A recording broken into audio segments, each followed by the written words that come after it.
the writers chose to not do that, because that would have brought on a whole new set of things, I guess. So they just decided to avoid the pandemic.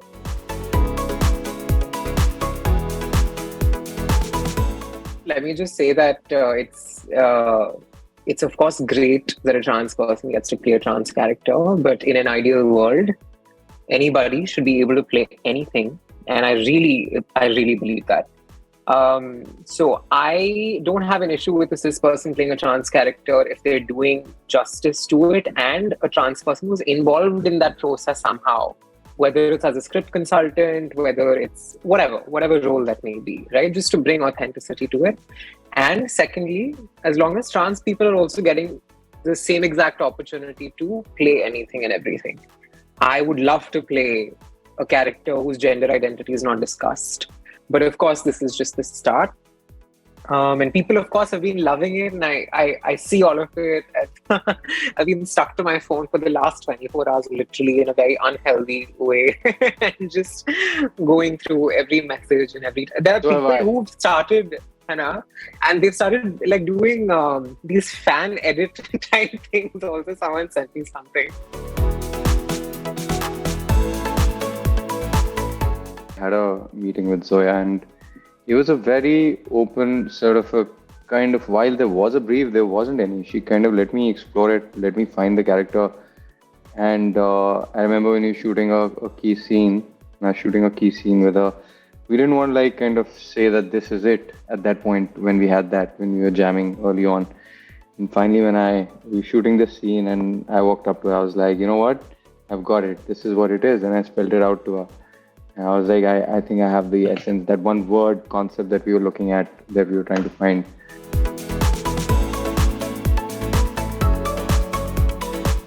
I think it's inevitable to wonder about comparisons between the first and the second, because when the first season came out, there was nothing to compare it to, right? Now there is something to compare it to, and consequently, it will naturally happen. It is very difficult, I think, for people in general after something has come out to really look at the thing for what it is, also because we expect a certain kind of consistency from a show, right? Like, for example, I remember when True Detective had come out and then season 2 came out, even though it's a completely different story, a completely different cast of characters, it's trying to be something else completely. It's inevitable that it's going to be compared to the first season, which was wildly different. So if that happens, then a show that has the same characters moving forward is 100% going to be compared. So, I don't think it's something that we can really worry about, though. Because how will that help or change anything? I had the most fun while shooting episode 4 because we traveled to the south of France. It was a lot of fun. I wasn't there. Sorry, Jim. And I don't know what people think. I don't know what people think of the episode, but the shoot was a lot of fun. I think shooting with Radhika was a lot of fun. She was such a sweetheart, and she has such incredible energy. Her parents are both doctors. Her father's, I think, a neurosurgeon. Mom's an gynecologist. And we talked a lot about that. And just the way that her wedding is directed now, that wedding in particular, the Dalit wedding, it's never really featured on, a mainstream platform ever. No, that kind of representation. Never. And the grandeur of it, the way it's done, Neeraj, I think, did such a good job on that. It was beautiful to watch.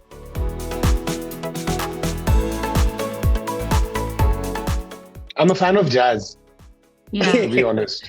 And she absolutely kills it. Like everything that comes out of Shivani's mouth, like the timing, the pitch, the tone, every reaction to everything that anyone else says to her character is just perfect. There is a scene, right, with Meher and with Jazz where they have this heart-to-heart situation about the pad.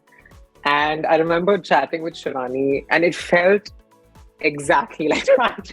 There was no difference with the way that she reacted in real life and that scene. Oh man, that was beautiful. She is so Jazz in real life.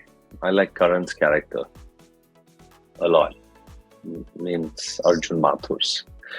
And I thought he had a lot of places to go this season. From the time I read the script, I felt this about Adil. I was like, man, he's got a lot going on. He's got like getting a divorce, pregnant with someone else, fathers died, sisters turning up. Like, I was like, man, that's a lot to be navigating,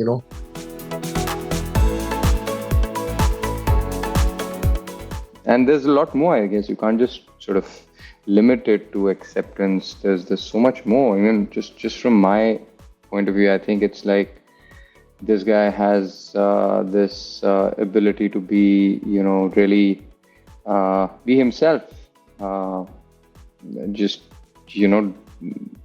Kind of present himself the way he is without any pretense. I think more inequality than equality. That you see so much, like it's very clear through the season, right? Like some people are more equal than others. Danish and Raghav are very similar in the sense that they're written such that they're simple, that they want simple things and they want a certain sense of simplicity in a relationship also. It's not that complicated. Tara's is dark and twisty thing, and yet what Tara seeks in Raghav and what Meher seeks in Danish are completely different.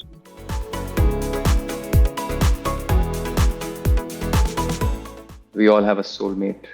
The fact that Meher has a happy ending, it is so important to see trans people also have a little bit of joy in their lives. Like, my God, we've seen so much brutality and so much. See, it's true. Of course, we go through that stuff, right? We know what we go through. But I feel like that becomes such a focus of trans storytelling, where it's all about the horror stories and it's all about the sadness and, the surgery and the blood and the gore and this and that.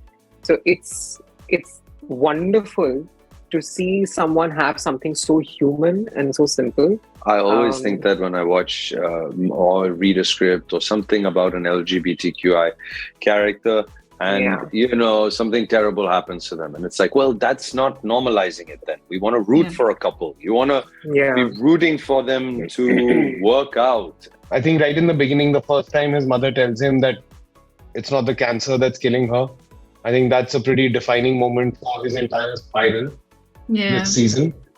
Then meeting Nawab in France is another defining moment for the end of his spiral.